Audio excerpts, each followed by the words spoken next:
will be denied the care that they need. Well, let me give you an example. On June the 4th of this...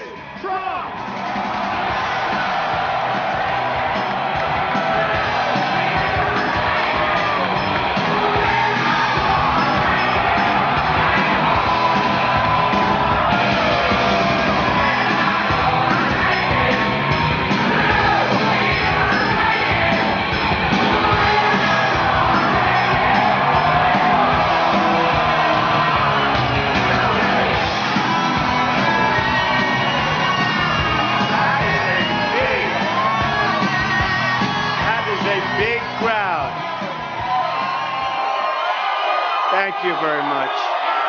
Thank you.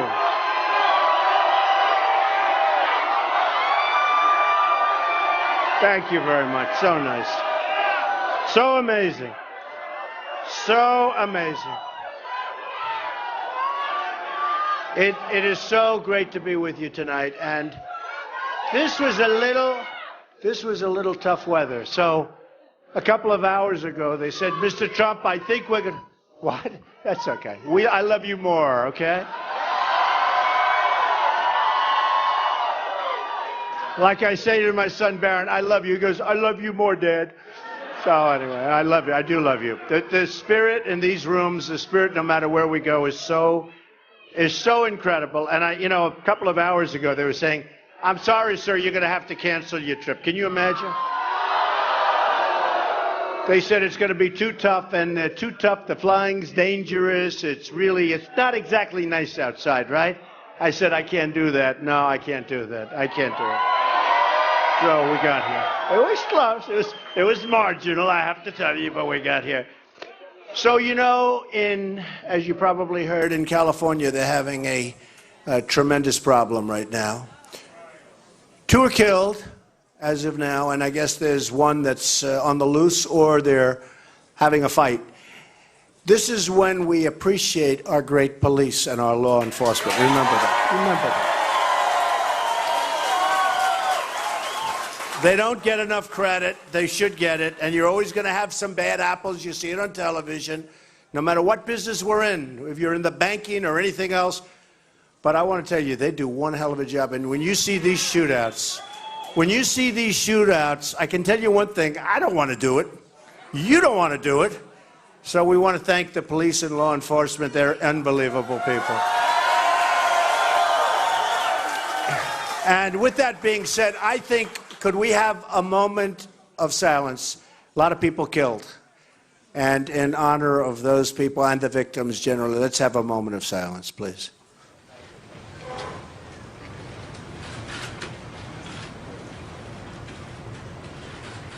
Okay. Thank you. Thank you.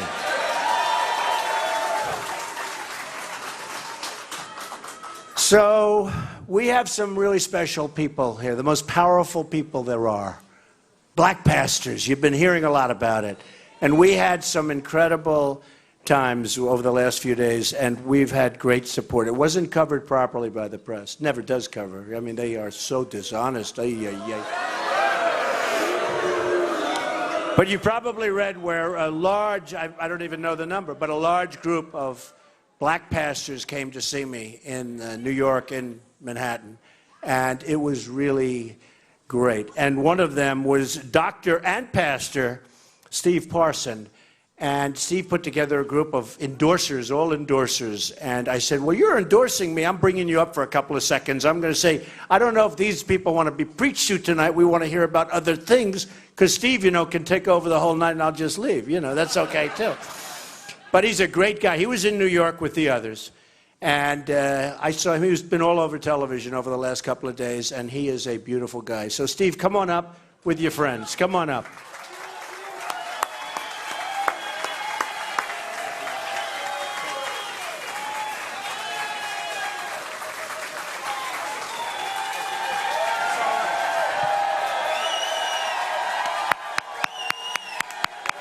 That's right.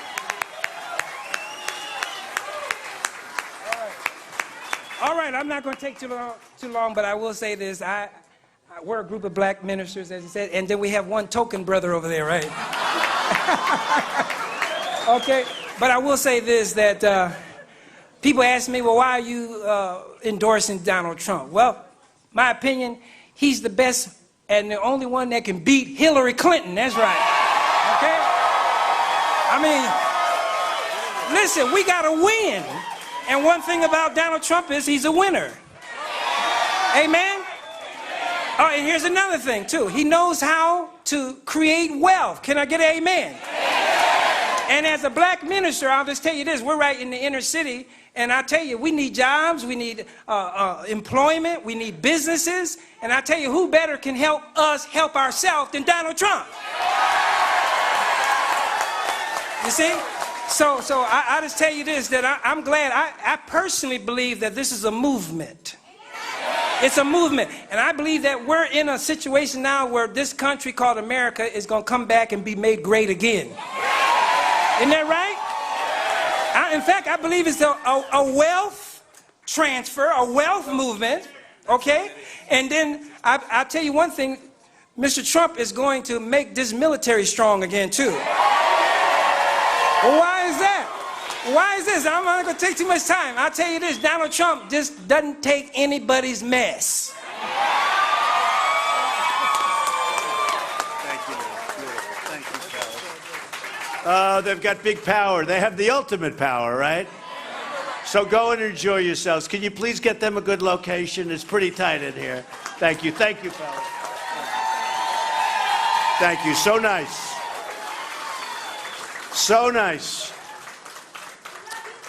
Do a fantastic job. I've seen what they do, and man, they do a job. Nothing easy in life, you know, nothing easy. Sometimes that can be tough. You work in the inner cities, it can be pretty tough. It can be pretty tough. It can also be rewarding, and they get great rewards. Thank you very much, and thank you, Steve. So, we've got a lot going on in this country. And I don't know if you saw, I tweeted, I'm on my way to Manassas, I'm on my way, and here I go. And first I said, we're going to Virginia, then we'll come. The truth is, you look at what's happening with our country. And I said, you know, we're going to have fun considering we don't have good subject matter, right? We have really bad subject matter. We don't win anymore. We don't win. We never win. We don't win with the military. We don't win with trade. We don't win with deals, any kind of deals. I look at that Iran deal, it's one of the worst things I've ever seen. No, think of it, think of it. They've already violated the deal. You know, I don't know if have you heard? They've already violated the deal. The ink isn't even dry. Okay? It's not even dry, and they violated the deal. So we don't do it anymore. You look at surprises, right? She says surprise. Wise guy over here. She says, surprise. You're right. Who said that? Stick up your hand. I want to. Good. Very good. Very good. So, we're going to start winning, and big. We're going to win. We're going to win. We're going to win. A lot. We're going to win a lot. We're going to win all the time. We're going to get rid of Obamacare, which is a disaster. We'll get rid of it. Disaster. And we're going to replace it with something great. There's so many alternatives. There's so much better. I don't know, for those people involved with the whole Obamacare thing, and the Democrats have real problems over it because, you know, they voted and it was a fraudulent vote, let's face it, because Obama lied. And in all fairness to your senators and your congressmen who happen to be Democrats, Obama lied. 28 times he said, keep your doctor, keep your plan, keep your everything, everything's great, it's going to be... And then these guys got stuck with it, and now they have to defend it.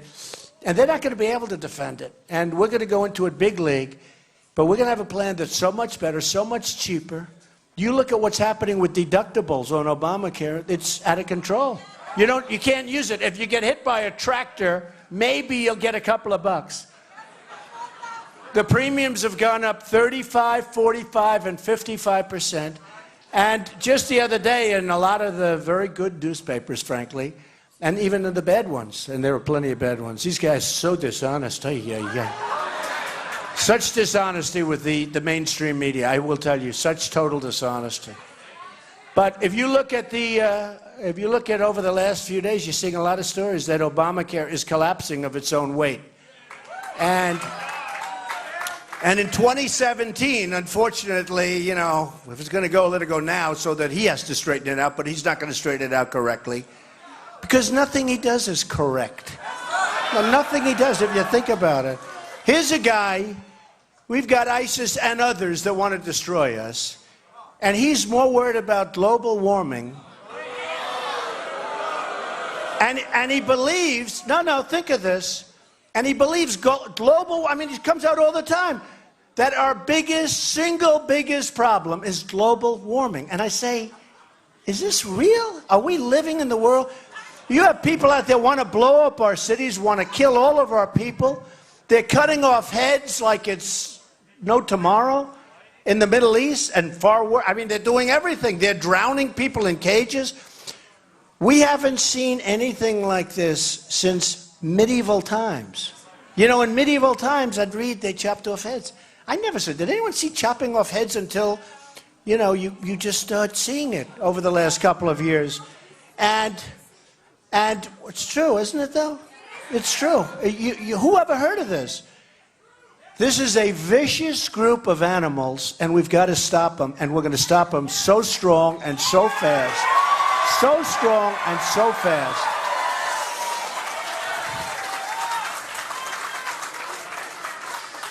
Now, one of the things I want to tell you is, because a lot of you have heard me speak and you've seen it, you know, they're always covered on live television. They get ratings. I speak, they get ratings, okay? They make a fortune off me, and I can't stand them.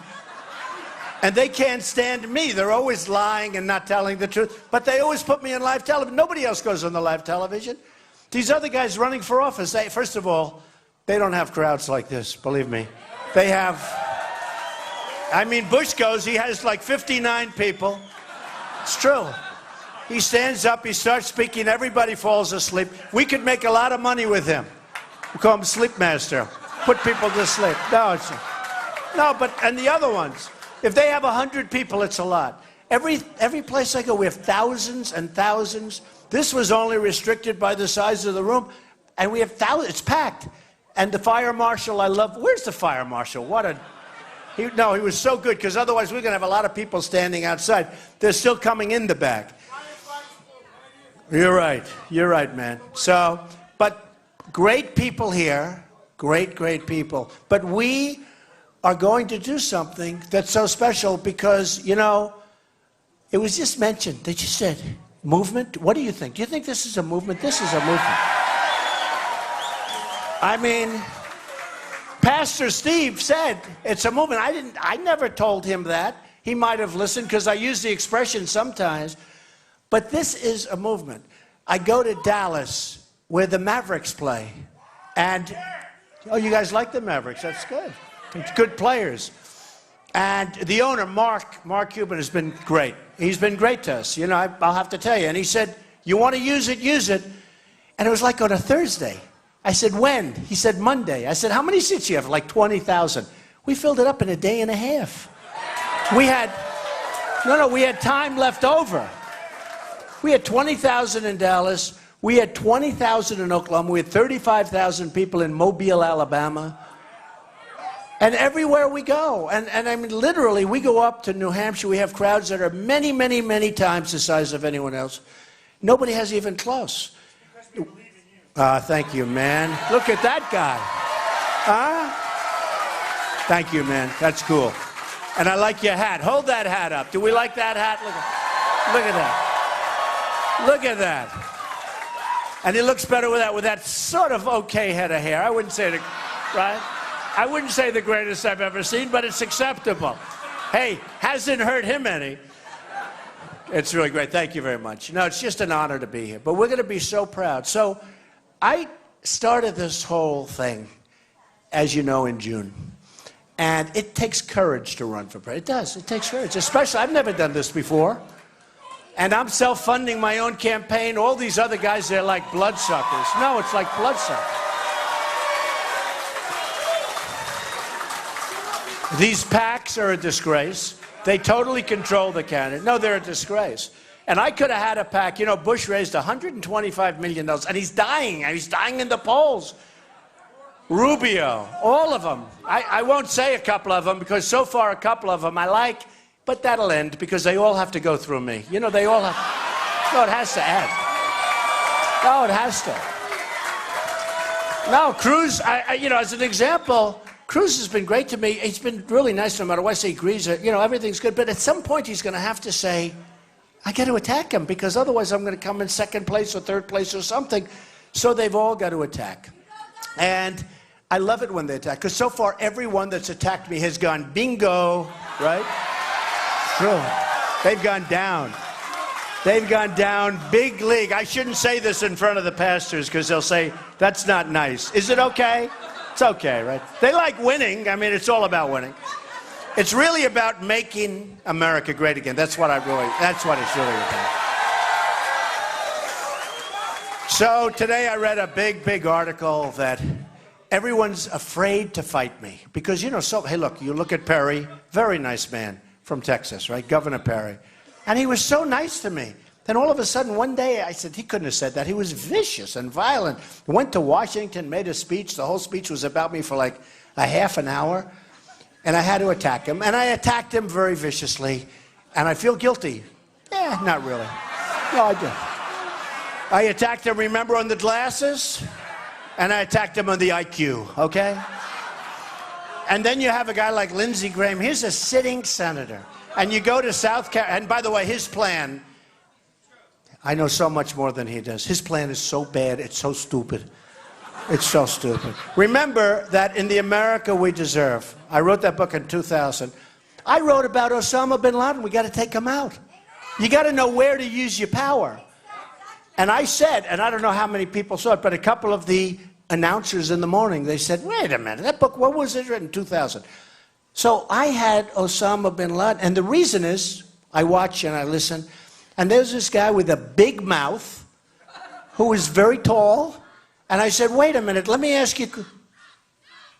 Oh, I hear some friends. I hear some friends. I hear some friends. You know, they don't want to make America great again. I swear, I don't think they do. You know, we want to be a unifier, and we have to be a unifier. We have to be. And the funny thing is, I do a great job with things, and they will be a big beneficiary, but maybe they just don't understand it yet. Okay? Maybe they don't understand it yet. But maybe the police could move them away so we can all hear ourselves, George. Get them out. We have to. No, we have to. Yeah, we have to do that. It's not fair to the people. Thank you. Thank you, man. Thank you.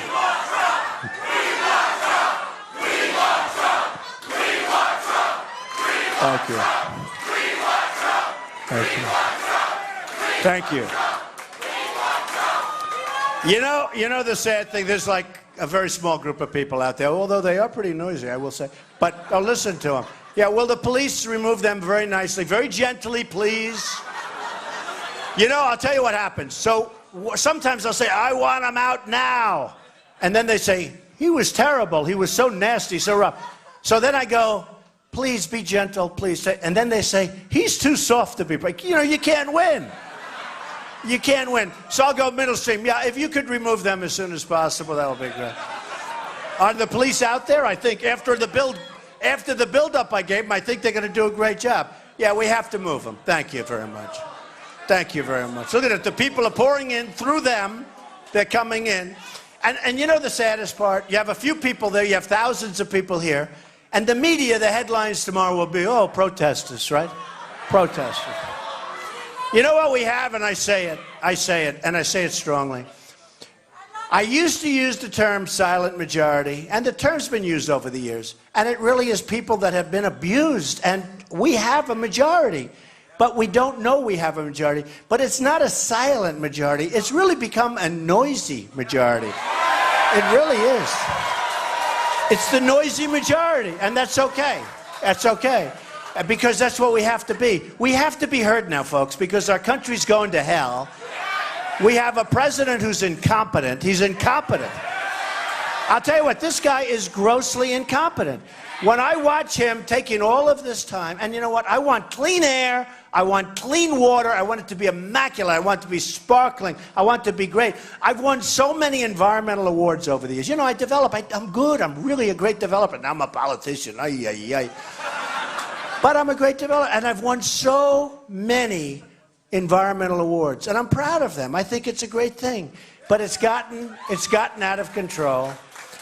And this whole global warming thing, you know, they changed it. Global warming, climate change, extreme weather. The reason is it's never sort of working. Now, the extreme weather one's about, that's really got to work, right? You know, you see, I remember during the winter, we had sort of a bad storm. And they said, oh, wow, this is global warming, and it's unbelievable. And the snow was all over the place. And they said, we haven't had a snow. Now, this was the third. The number one snowstorm was in 1889, which blew everything out the window. Look, we're going to have, you know, like this. It goes like this. And we want clean air, and we want clean water, and other things. But it's gotten to a point, people are making a fortune off this stuff, and our businesses are being hurt. Our manufacturers can't compete. China's over there right now laughing like hell at Barack Obama because we're stopping our plants from functioning and make it so expensive and not any better pollution-wise. So we're stopping our plants. We're doing all of this damage. China's agreeing to do things in many years from now, and they'll violate the agreement 100%. Because they always do, just like Iran does, just like everybody does. We're like the dummies. We're like just the dummies. I feel we used to be so proud. Now we feel so stupid. We're led by stupid people, and we can't have it anymore. We can't have it anymore.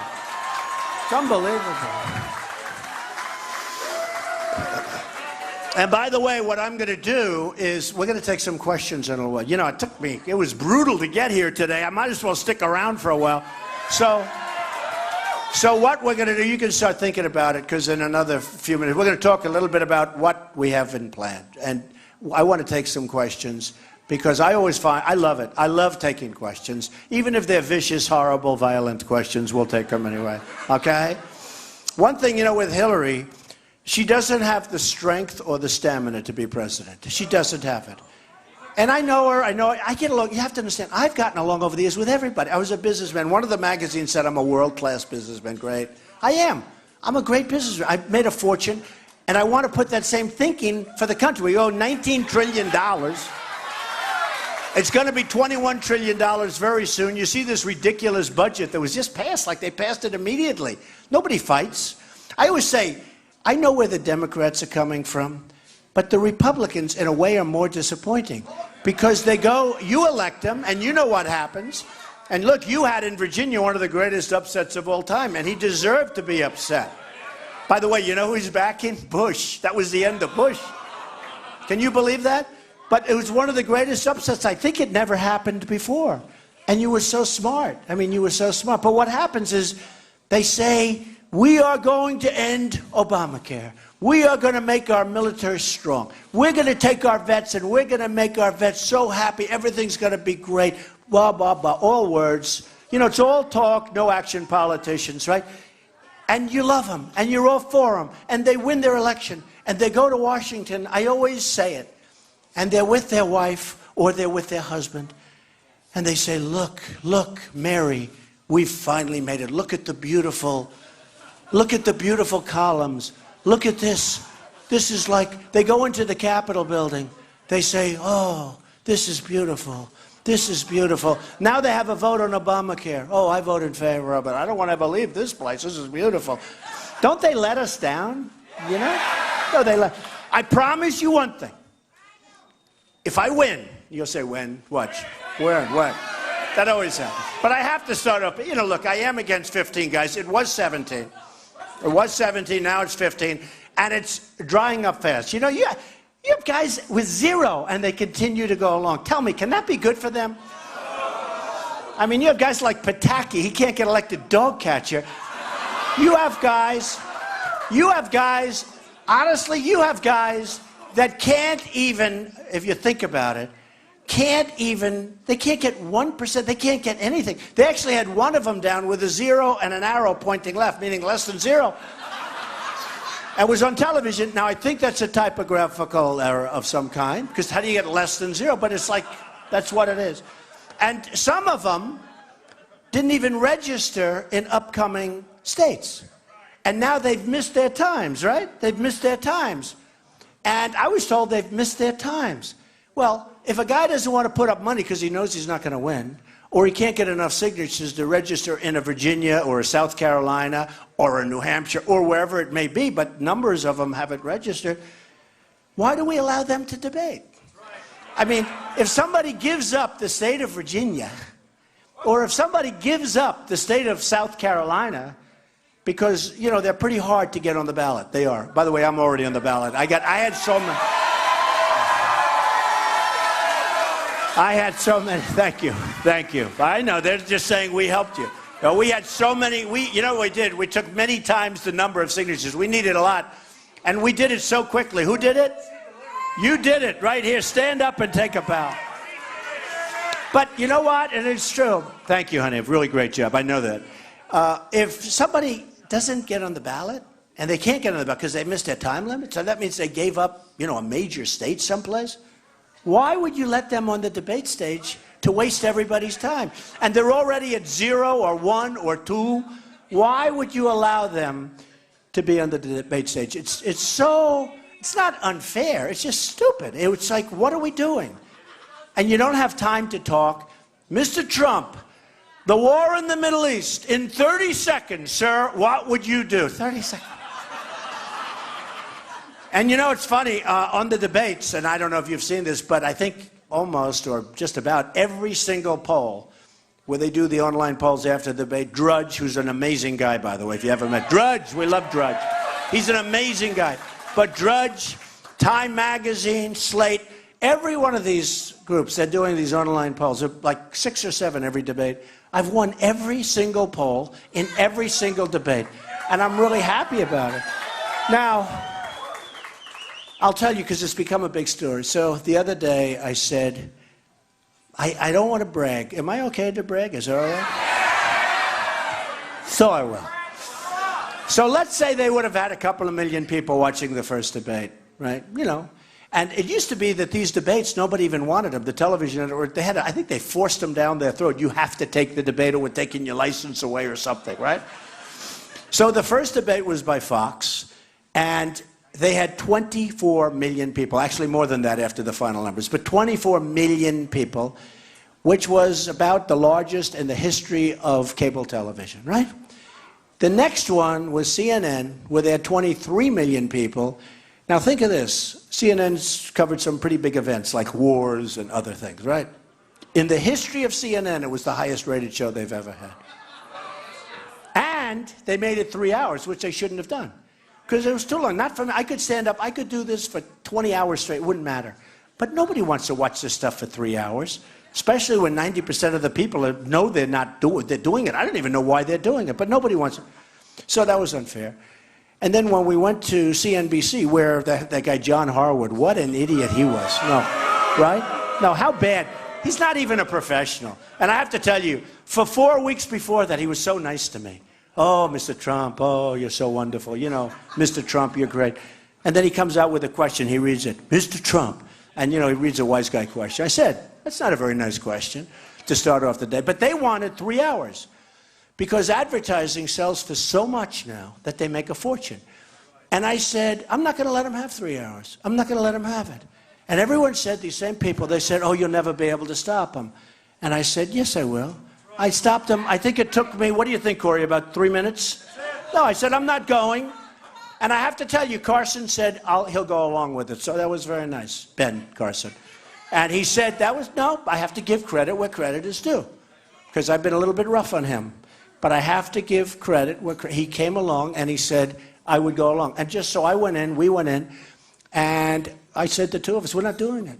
And they folded like an umbrella. It took 2 minutes. So now my big thing is they all say, you can't get Mexico to pay for the wall. Try it. Try it. We're going to build a wall.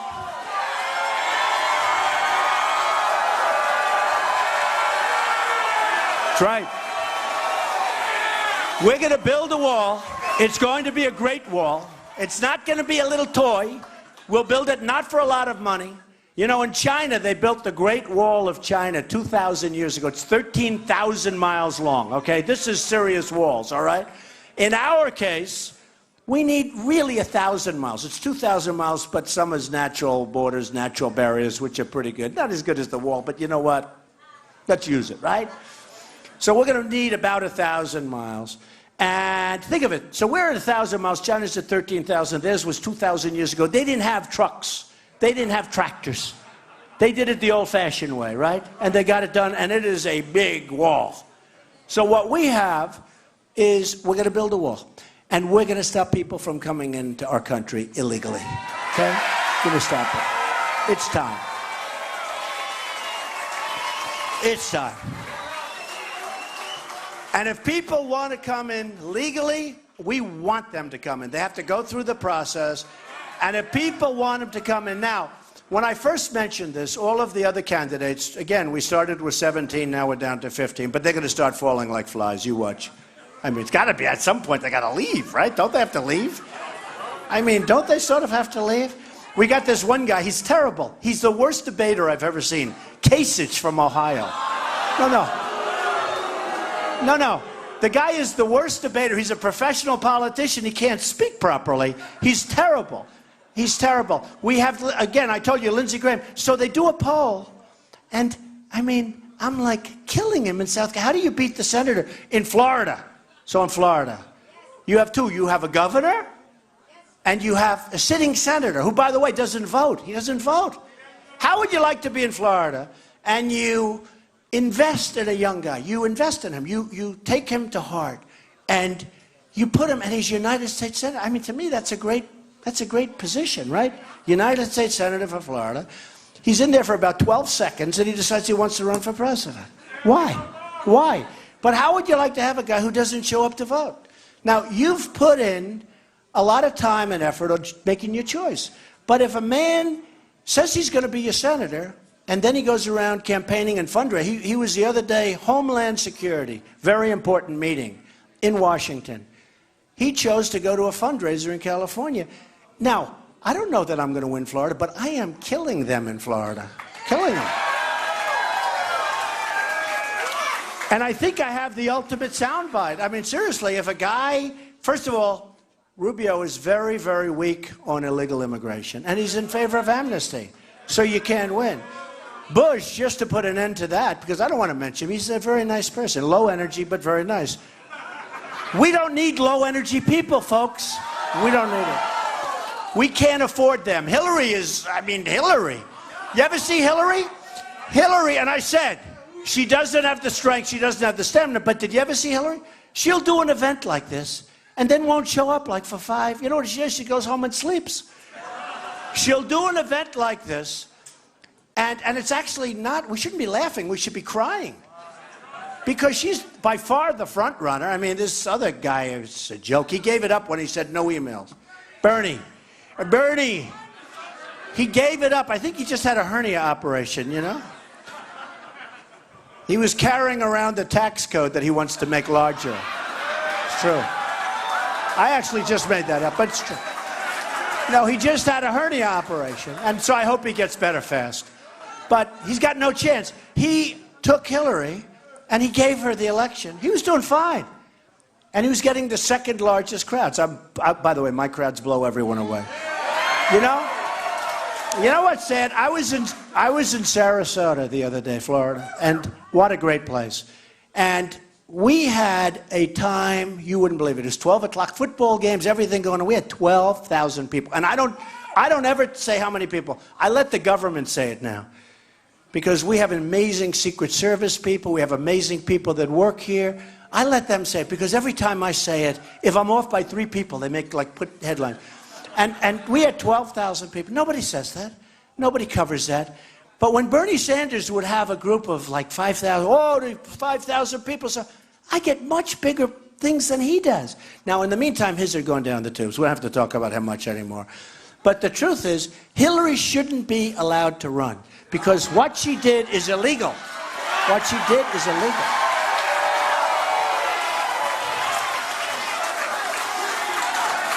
I want her to run. I want her to run. And by the way, the Fox poll just came out. I beat her easily in the Fox poll 101. You know, I can't believe it. I had this whole thing, and I never mentioned polls tonight. Can you believe that, though? I'm so sad. Usually I start off by saying, and then everybody says, including the press and my opponents, he always talks about polls. You know why? Because I'm winning all of them. It's true. If I were them, honestly, if you think about it, one of the major mainstreams asked me not so long ago, they said, why do you always talk about polls? And I never thought of the question. I said, I don't know, because I'm winning. I'm winning every poll. It's good to talk about them. I don't know who the hell knows what they mean. I think they mean something, right? It is sort of strange. You know, they interview 392 people and they say with certainty that you're plus or minus 3, and it's sort of an amazing thing. I studied it at Wharton.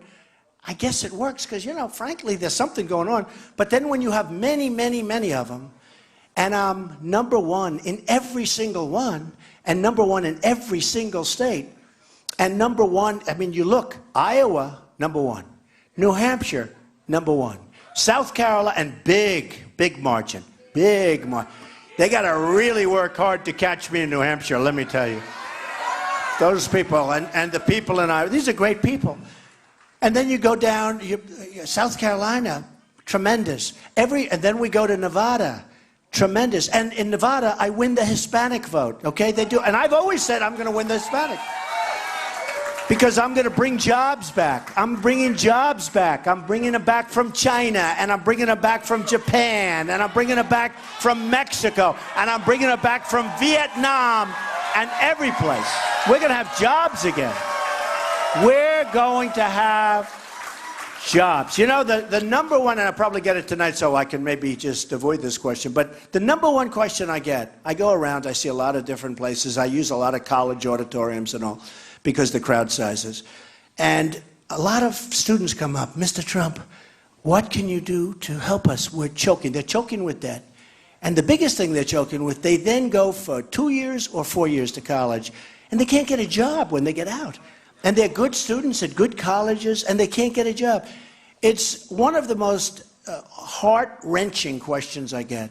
And you see these students, and they're borrowing money from, and you know, to a large extent from the federal government, where it's the only thing, it's just about the only thing the federal government makes money with is student loans. Maybe that's the only thing it shouldn't be making money with, you know, if you think about it. But we're going to do something with it. And, you know, I don't know what's going on with the colleges, but those colleges, they're going up like a skyrocket. You know, things are sort of even. Nobody's going up at the colleges, so somebody's doing something wrong.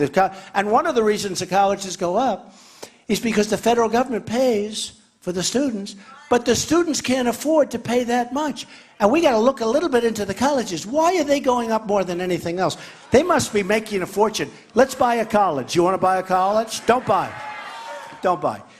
But there is something going on. But one of the saddest things is when you see these students, and the worst is they're really good. And I mean, I've met so many of them, and I feel so badly for them.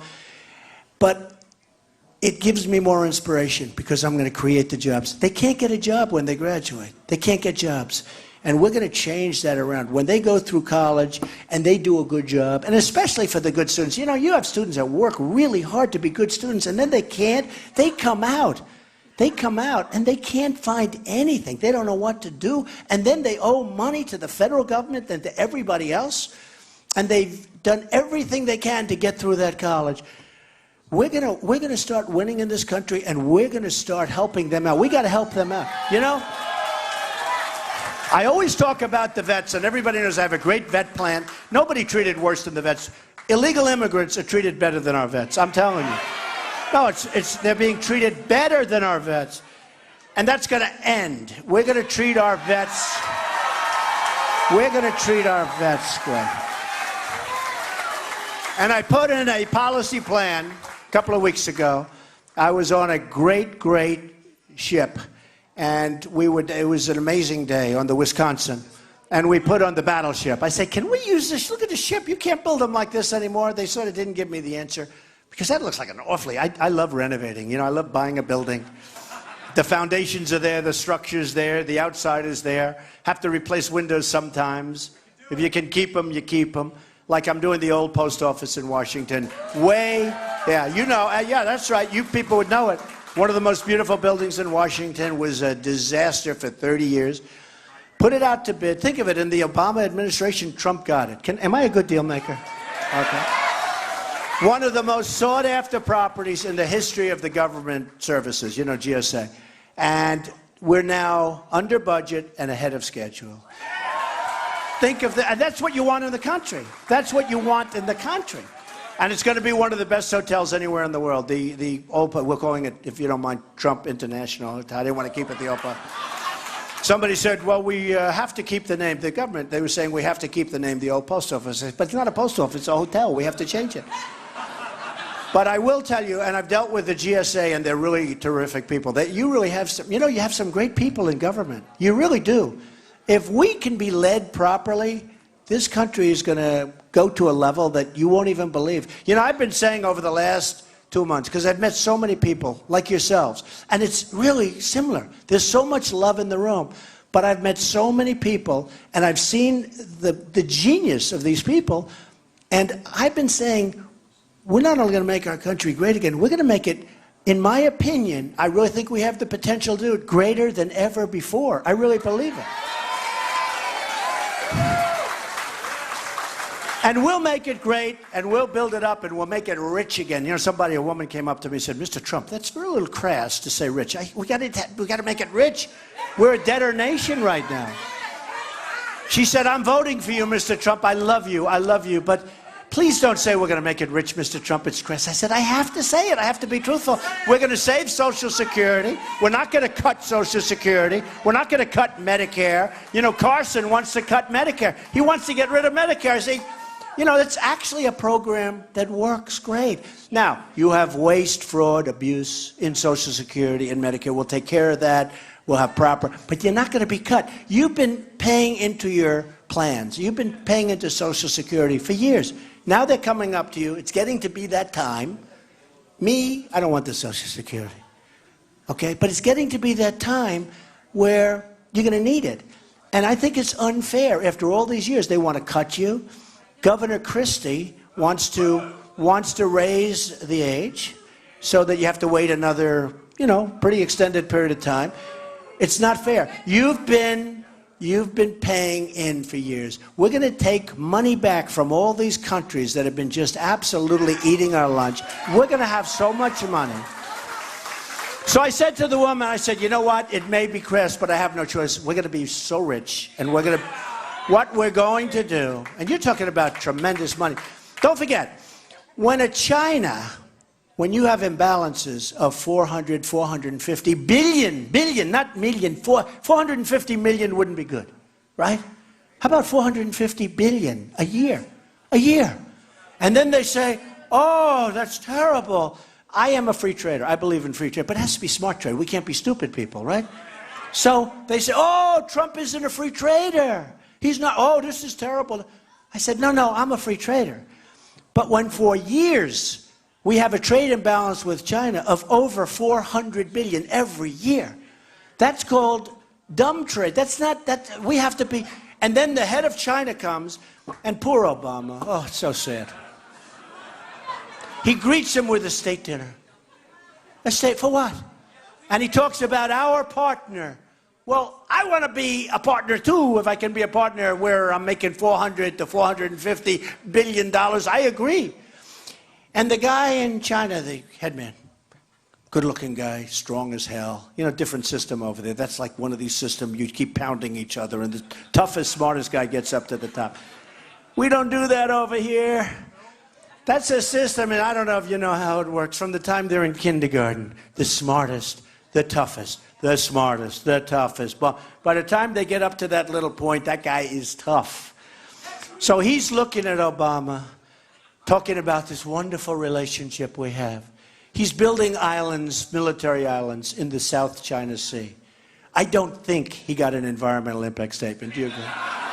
Do you think they went out and said, oh, we have to do our environmental impact statement? No. They just put about 300 excavators out there, and they started digging that ocean and dropping that sand. Now, and by the way, I heard this the other day, and I'll choose two things. I've been saying bomb the oil and keep it. Now, I didn't want to go into Iraq. I should get credit for vision, and I'm more militaristic than anybody other than him, anybody in this room. Now, this guy looks like he looks like a warrior. But I'm more militaristic than anybody in this room. But I want to build that military so strong. But I've been saying, don't go into Iraq. And in 2003 or 4, a delegation came from the White House because I get a lot of publicity for whatever. Even as a developer. Then I do The Apprentice. That was a huge hit. By the way, they wanted to extend me. They came in. Steve Burke, the head of Comcast, an incredible guy, came to my office with executives from NBC. And they want to extend me. I said, Steve, I want to run for president. He said, no, we want to extend you. And nobody thought I was going to run. Nobody. He said, no. And they announced they're going to extend The Apprentice with me. And that would be season 15 and 16. I mean, it's been a great hit. And I said, no, I don't want to do that. And I just held my breath. You know the famous escalator scene, right? I held my breath. I said to my wife, are you sure I want to be doing this? And I said, let's go. And we went down that escalator, and we stood. You never saw it. It looked like the Academy Awards. The press. I mean, even now, look out tonight. It's so many cameras back there. Look at all those red lights. Every word. No, think of it. Every word. But, it's an amazing thing. So I said to my wife, come on, let's go. And she waved beautifully, on the escalator. I'm waving. And then I went up. I talked about illegal immigration. And little did I know I was hitting a nerve that was so incredible. And I'm telling you, had I not made that speech, and had I not talked about what's happening, because after that you had Jamil killed, who was this wonderful man. You saw his father probably over the last couple of days on television. Just shot, viciously shot for no reason whatsoever. Right off the sidewalk, shot. And then you see Kate in San Francisco, shot by an illegal immigrant. And you see all of the tremendous crime. And all of a sudden, people saw, did I take abuse? Rush Limbaugh said, nobody's ever taken more incoming than Trump. I was saying, if this is going to be like this, I don't know if I can last for a year and a half. This is a lot of incoming. I never heard that term with respect to the press or the PR. But Rush Limbaugh said, I've never seen a man take incoming like that. And then he has a news conference and he doubles down and he said, I'm right about it, instead of somebody else. No, it's sort of strange. Because I know how it works. You got to be smart. You got to be tough. Somebody else would have gone up, and other people have said this. I'd like to apologize. Is there any way I can apologize to the people for them? You can't do that when you're right. You're right. You got to stick with it. But I said, at this level of intensity, there's no way any human being can make it for a year. But all of a sudden, people started seeing I was right. And if I didn't bring that up, and if I didn't take all of that unbelievable, harsh, and unfair punishment from the mainstream media, I'll tell you what, we wouldn't even be talking about illegal immigration. We wouldn't be talking about the crime. And don't kid yourself. I don't mention it that often because I'm really good at this stuff. But the jobs that are being taken away from people that are in our country, we're losing tremendous numbers of jobs. So we're going to change that whole system. It's going to be changed. Remember this. You have to give points for vision when you elect somebody. I think I have everybody in this room, I'm pretty sure. Do I have everybody? Everybody? I think so. I mean, I leave these places and they'll say, well, they're there because he's a great entertainer. I'm not here to entertain, folks. I'm not an entertainer. But a lot of I'll read stories like, the people in the room are there because he is a wonderful show and a wonderful entertainer. And that's not the reason you're here. You're here to vote. Please don't waste my time with the entertainment stuff, okay? I'm not an entertainer, believe me. I'm somebody that knows how to get things done. I'm a guy that's won all my life, whether it's The Apprentice or whether it's business or whether it's The Art of the Deal, one of the biggest selling business books of all time. I think the biggest, but I want to say one of the, if it's 3 short, I'll get killed if I say the. But I think it is the biggest selling business book. I mean, that's what I do. We got to win. We can win together. One of the things, vision. I've been saying, right? Take the oil, take the oil, take the oil. We shouldn't have been there. Iraq, Iran, fighting their whole lives, everyone. They always fight. They love to fight. We want to rebuild our country, right? Fight. We built a gas station. Did you see the gas station? Cost $43 million, and then it didn't work, okay? And yet if we want to spend $2 in this country, we don't have any money. If we want to build a school for his children, we don't have any money. If we want to fix up our roads, they're decrepit. Our bridges are falling down. In China, they're building bridges all over the place, okay? So I said, take the oil and keep it. We shouldn't have been in Iraq, but take the oil. Because if you don't, we've spent $2 trillion, thousands of lives, the wounded warriors, and we give some of that oil to the families of the people that have lost their kids.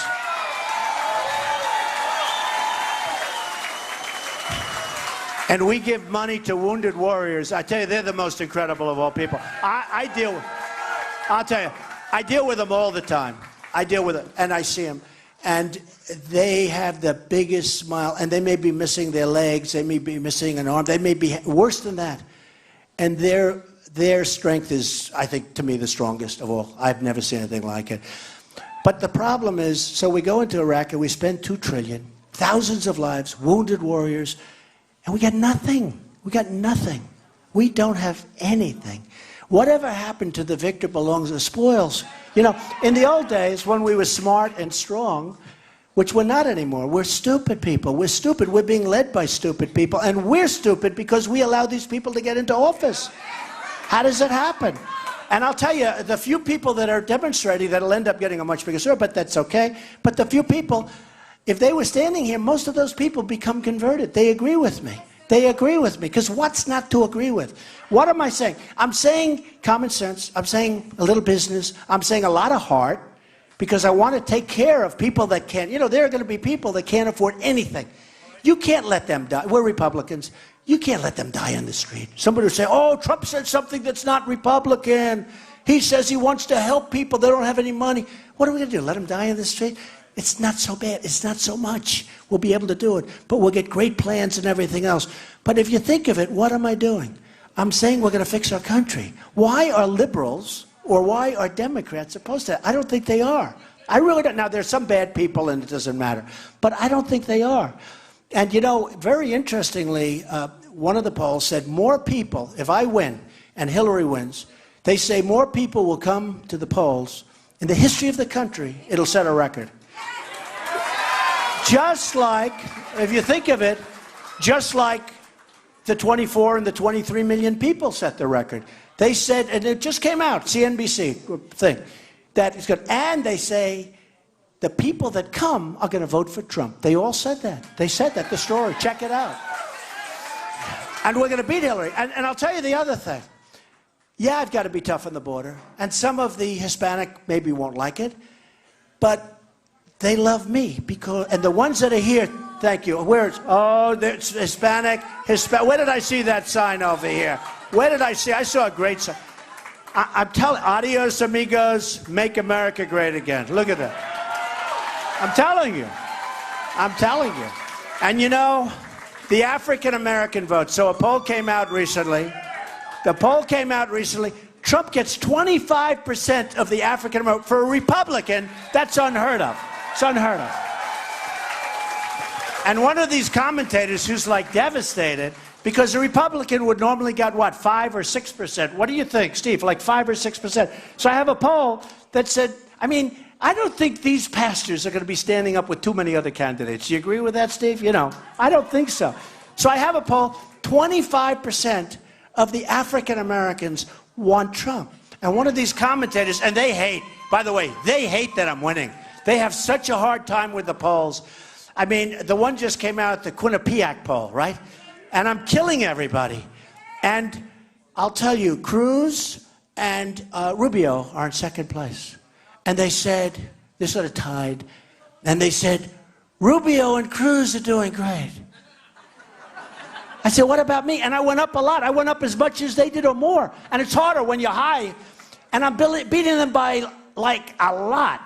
And they talk about they didn't even mention my name until you got to the first. While Trump is winning, the other people are doing very nicely. You know, it's unbelievable. So we're driving the media nuts, okay? We're driving them nuts. They don't know how to handle it.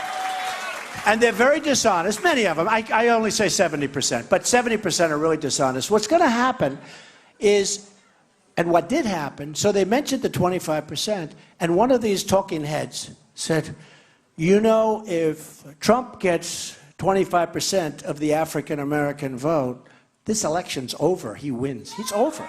You know that. It's true. And why wouldn't I? Think of it. Obama, what has he done? What has he done? Think of this, and then we're going to do questions. Obama, think of it. Obama, your African-American youth, 51% unemployment, right? Your guys our age, they have an employment that's double or triple what other people have. What the hell has he done for the African Americans? He's done nothing. He's done nothing. I don't think he cares about him. I think he's done nothing. It's all talk. It's all words with this guy. He's an unbelievable divider. I thought he'd be a great cheerleader for the country. That's one thing I thought. I said he'll unify the country, and he's really divided the country. He really has. And we're going to unify the country. And we're going to do amazing. We're going to set records with the African-American vote. I mean, honestly, for Steve and the group to come up here, that was such an honor for me tonight. It was such an honor. Such an honor, and we appreciate it. So all of the things that I said are true. And just to finish before we do some questions, if you were with me 2 weeks ago, I was much different. I was talking about China all the time. And I was talking about trade, and I'm telling you all the bad deals, and that our companies are all leaving, which is true. And they're moving to Ireland, and they're moving to other places. And we have $2.5 trillion offshore, and we can't bring it back because our tax laws are so bad. And by the way, my tax plan, I'm cutting middle-income families' taxes to the lowest level that they've been in years. Because we have been destroying our middle class, which built this country. And I'm cutting companies' taxes and corporation taxes and small business taxes down to 15%. Right now, it's the highest it's ever been. Right now, we're #1 taxed nation anywhere in the world. Anywhere in the world. And I'm bringing it down to not exactly the lowest, but it will soon. I think we can maybe do that. But I'm bringing it down to one of the least taxed business nations in the world. So the middle class is going to be taken care of. We're seriously simplifying our code, so you don't have to spend your money at H&R Block and spend a lot of the money that you're making doing this complicated code. And we're going to do some things that are going to be amazing. And we're going to have a dynamic economy. And this country is going to be rocking and rolling, and it's going to be something special. This country is going to be something so much more special. It's already special, I have to say, but it's going to be much more special. And it's already great, but I mean, we're talking about really great. And remember this. We have a great country. We have a wonderful country. We love our country. But it's really at the tipping point. It's not going to be there for us much longer. It's not going to be great much longer. It's in big, big trouble. We're not going to let that happen, okay? All right? So let's now take some questions. Come on, give me some good ones. Come on. Hello, Dar. Do you have a question?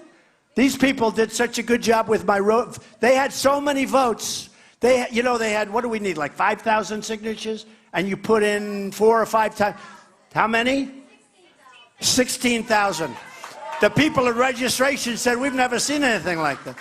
You know, it's nice because with the kind of people I deal with, if they find mistakes, so when you have 15 or 16,000 and you need 5, they're going to have to find a lot of mistakes, right? Thank you very much. So, do you have a question to ask? Do you want to make a statement? You did such an amazing... I just wanted to let you know, Mr. Trump, that the citizens of Virginia and all the Hispanic community that I represent love you, respect you, and are going to vote and support you. Oh, thank you. Thank you. Thank you. Thank you very much. So nice. Okay, let's go. Have a question. Go ahead. Wherever you want. Go ahead.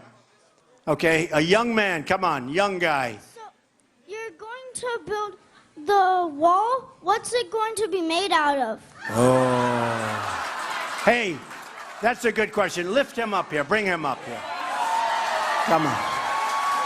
Come on. So cute. Come on up here. Come on up. Come here. This is such a great question. Ready? Are you ready? What are the walls going to be made of? Hello? Go ahead. Ask the question. What are the walls going to be made out of?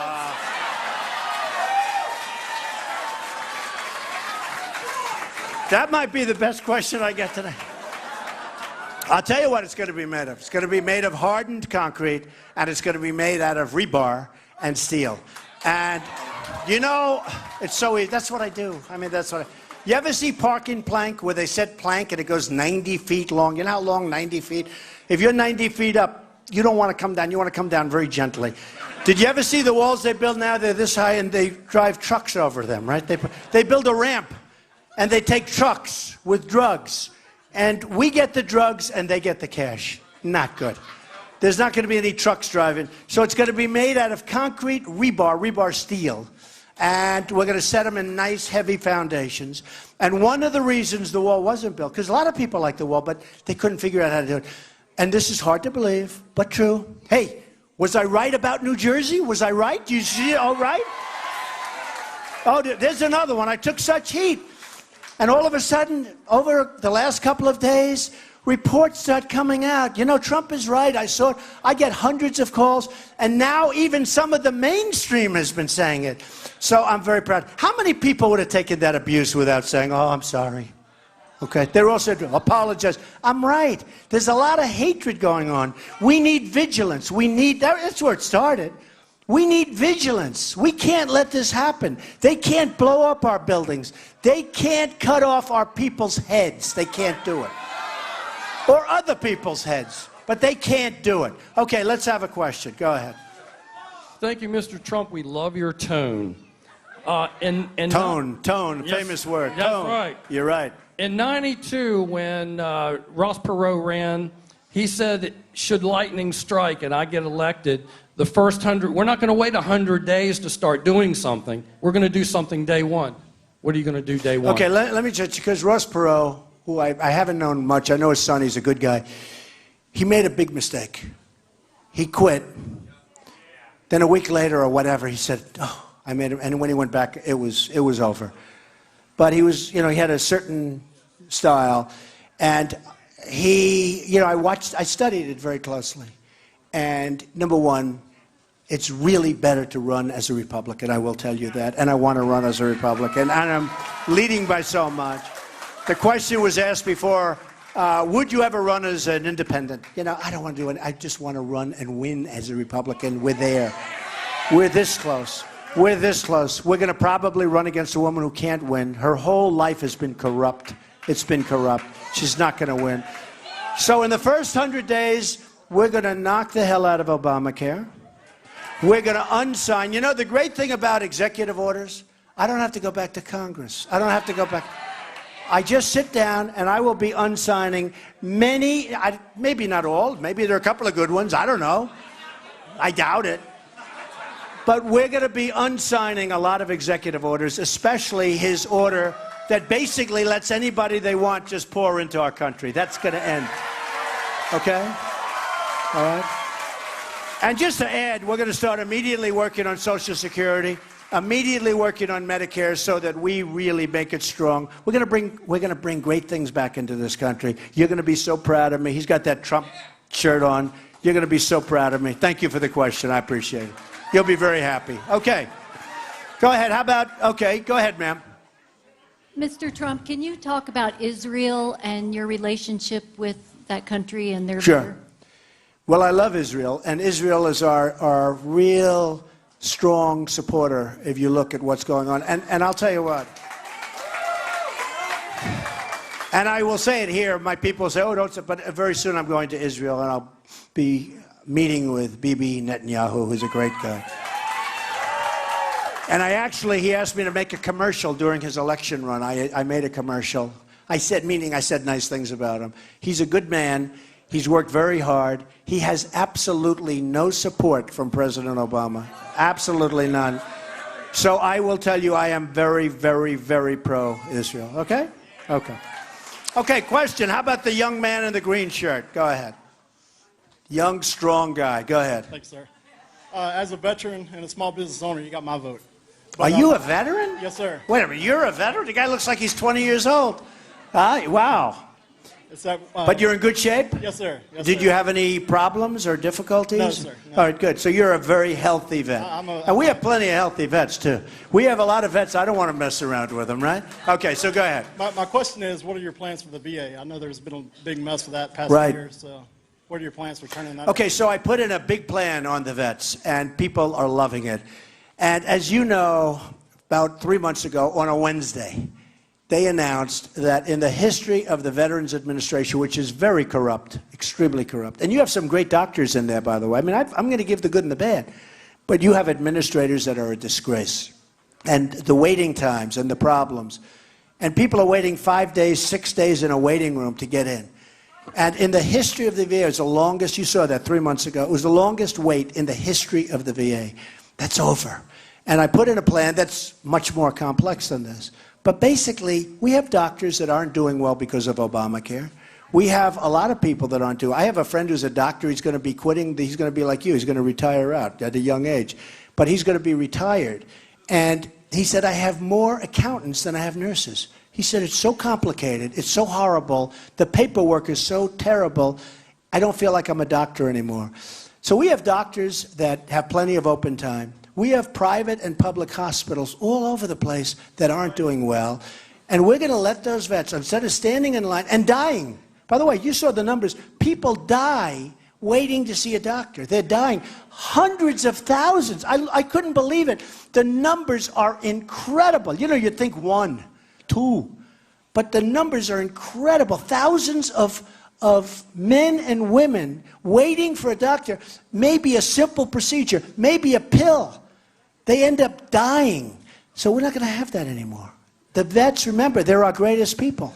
They're our greatest people. I wouldn't be here. Most of these people wouldn't even be here. So it's true. Come on, for the vets. It's true. It's true.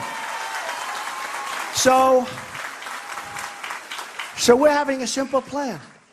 You have hospitals across the street they're looking for business, right? Well, look at her. You're not a vet. What do you do? Okay, no, what do you do? Okay, 1 second. So you have hospitals across the street. You have doctors, right? You're going to get out of there. You're going to see the doctor, see the hospital. We're going to pay for the bill.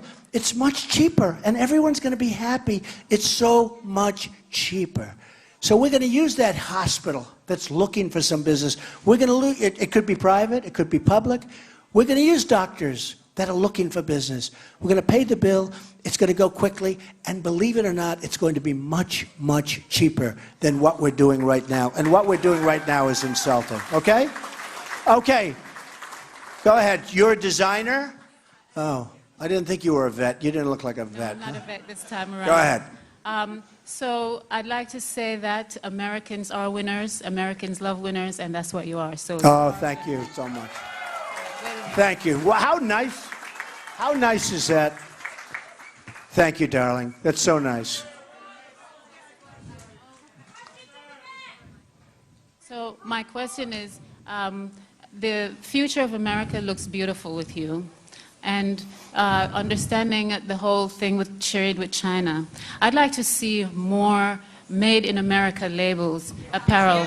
If you look around, all of you are wearing. That's great. Come on up. Get her up here. She's so nice, so beautiful. Come on, get up here. You work it out. Come on, get up here. So nice. What a nice question. But you know what? What she said is so important. Do you remember the old days when some of us were young and some of us weren't even born when we're talking about? But we used to have a sticker, made in the USA. That meant quality, right? And if it said made in Japan, it was like no good. It was like terrible. Now it's reversed. You don't have it anymore. We had those stickers made in the USA, and that meant super, super quality. I just want her up. I thought she was so fantastic. Come on over. Believe me, if I didn't like the question, folks, she wouldn't be up here. She wouldn't be up here. So nice. Don't worry about that. Don't worry. Come on up. Look at her. She's got to work to get up here. I'll tell you. Secret Service, when you hit number 1, all of a sudden you have a lot of protection. Nobody can get up. Come on up here. Look at this.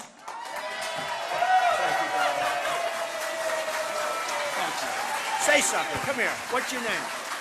My name is Colette. Beautiful. My name is Colette. You're beautiful. And I think he will definitely make America truly beautiful and great. And I design mostly for men. I think guys are at a disadvantage with the fashion world. I think everybody can appreciate that. And so I've been living overseas for a while. What I would really love to see is all of you wearing Made in America labels. Thank you. You're great. Thank you. You know, it's a great statement and it's a great question. Because honestly, you don't see it anymore. You don't see it anymore. We're going to be so proud to have that sticker. And let's remember that question. That's a very important question, statement. Made in the USA was so important and was such a sign of quality. You don't even see, first of all, we don't make that much anymore. It's not like it was. Think of it, think of this. I go to Los Angeles recently. I saw ships, the biggest ships you've ever seen, with cars coming in from Japan, pouring out. They're pouring, like going 30 miles an hour, pouring out of these ships. These men, we send them practically nothing. It's a one-sided deal. We can't have that. And speaking of USA, when was the last time you saw a Chevrolet in the middle of Tokyo? I'll bet you they don't have one, right? We make good cars. We make great cars. And now especially, we're doing great. It's got to be fair. Okay, let's have a good question. How about this guy over here with a good head of hair? This guy. Go ahead. Okay. Mr. Trump, Yes. this is a question for, first of all, we love you. Thank you. This is a question for President Trump, Okay. which is here. How are you going to deal with President Putin? Okay. Putin, it's a very fair question. Putin cannot stand Obama, like a lot of people. What else is? And, you know, recently I was on 60 Minutes. They interviewed Putin. Separately, they interviewed me. We got very high ratings, so I feel he's my stablemate, all right? Putin, and I said this a couple of months ago, when he started bombing, I said, let him bomb. Let him bomb. The problem our country has is we don't even know who we're fighting. We want to fight Assad, a bad guy, but we want to fight Assad for rebels that we don't even know. Now, if we fight Assad, we're fighting Russia, we're fighting other countries. Maybe we end up in World War III. Who the hell knows what happens, right? But Assad's bad, but the rebels could be ISIS. We have no idea. A general told me we have no idea who they are. We want to give them billions and billions. And what's going to happen? Let's say they take over Syria. What the hell? We don't know what's going to. It's going to be turmoil. We've got to fight ISIS. And I love that Russia is dropping bombs all over ISIS. I love it. I love it. Okay? I mean, we have a president, he doesn't even know who to fight. How about this? 2 weeks ago, he says, we're sending 50 men, and maybe women, I don't know. I'm surprised he's not more specific. Should have been more specific. But we're sending 50 men over to Syria, Iraq. I don't think he even knows where they're going. Now, why does he have to talk? Why does he have to say it? Why does he have to stand up and say we're sending? Those people have a target. These are our finest. These are our greatest soldiers, right? Why do we have to do that? Why does he have to open his mouth? Why can't he send them and be quiet? Okay? Now he just announced that they're sending another small group over. Today or yesterday, they just announced, we are sending more. So these guys, small numbers. Frankly, I think the numbers are so small that if you're going to do it. Okay? But the numbers are so small, I don't even think it's a good PR move, frankly. But we're sending men over to fight. Now, the enemy is not stupid. They are not the JV, and they are not contained. Do we agree? They are looking for these men and women. They are looking for them. What the hell does he have to say it for? You know, I used the word unpredictable. We don't have any unpredictability anymore. General MacArthur, he wouldn't talk. General George Patton, first of all, he wouldn't even be. They would have thrown him out his first year because he was a vicious, violent guy who used foul language. But he was one of our great generals, General George Patton. He was brutal. He couldn't be a general. He couldn't be a general today because he was too crude. But he was a genius. And his men loved him and his men fought for him. But he couldn't be a general. And I watch our general, they're on television. These guys are on television all the time. I don't want my generals on television. I don't want the enemy watching the one little word and you're giving something up. So I did a deal recently, it was interesting, and it was a great success. And they called up my opponent, because that's what it was, and he couldn't stand me. I mean, oh, did I do a number on this guy? And he couldn't stand me, but he said something that was very interesting. He was honest. He told the reporter, Mr. Trump was really tough because he was so damn unpredictable. We couldn't figure out. He was so unpredictable. That's why I won. And I didn't know, was he being nice to me or not? I said, what does that mean? He said, we couldn't figure you out. I said, thank you, because I thought it was a compliment, but I had to be sure, okay? But we have no unpredictability. We have to get smart, and we're going to get smart. And, you know, one of the things, and I'm going to leave it at that, but one of the things that did you have a question? I have to say, the pastor has a question. I have to take care of my pastor. But wait 1 second, though. One of the things that you're going to say when you leave this room, this is such an amazing thing that's happening. You're going to say, we were here at a time that really was important because people have come together, but you have to go out and vote. Because, you know, with all of the talk about this group, that group, if Romney could have inspired, he failed. I mean, he failed. Because McCain couldn't have won the first time because it was such a mess. But Romney the second time should have been an easy victory. And Obama was on, say what you want about Obama, he was on Letterman, he was on Leno, he was all over the place, okay? And I'd call up their camp because I'm backing the guy. And I'm saying, when are you going to get on television to Romney and his people? Well, we don't think I said, just get on television. He's killing you. He's on every night. He was on Letterman. He was on every show, Leno. And Romney didn't do it, so he failed. He let us down. But let me tell you something. If the people in this room who didn't vote, and of all of the other people that would have never voted for Obama, but if they had the incentive to get up and go vote, he would have won. I tell you, Romney would have won the election. But they weren't inspired. But we have to remember that. And I think, hopefully I inspire. Look, I have the biggest crowds that anyone's ever seen. But we have to remember that. Okay, now I'm going to do something that's really not smart. I always like to end on a high note. We're on a high note, right? Really high. I could now say, make America great again. You're all going to go crazy. I leave and I go back home, right?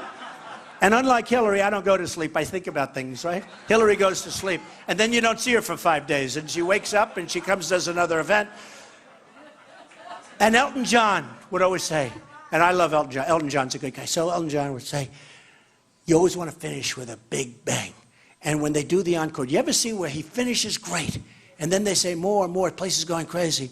And they go out, they do 1 song, 2 songs, 3 songs. Now people are starting to say, this is getting boring. 4 songs.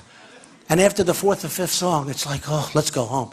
And people walk, where do I? The problem I have is my pastor wants to ask me a question. How can I turn him down?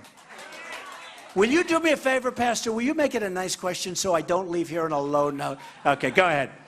Yeah, Mr. Trump, yes. I want to address this issue of Black Lives Matter. Black lives matter no matter who kills them. Yeah. And there's been more people killed with black-on-black crime in America than there has been with white people killed. Right. Okay? It's true. In Philadelphia. By the way, it's true. It's true. In Philadelphia. It's a tremendous problem. In Philadelphia from 2007 to 2015, over 3,000 black people were shot dead by black people. Yeah, no, it's a and my tremendous question is, where was Black Lives Matter? Yeah, that's true. They weren't around. My question is, so true, by the way.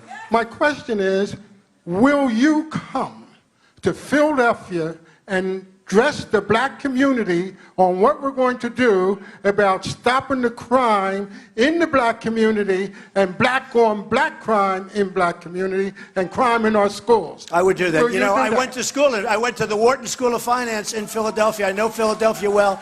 He is a highly respected, great man in Philadelphia. And the answer is yes. Okay? All right? Yes. I love it. Ladies and gentlemen, I want to thank you all. You are spectacular people. Doing this is actually easy. Getting here wasn't so easy, but there's such love in this room. We are going to make America great again, better than ever before. I love you. I love you. Thank you. Thank you. Thank you, everybody.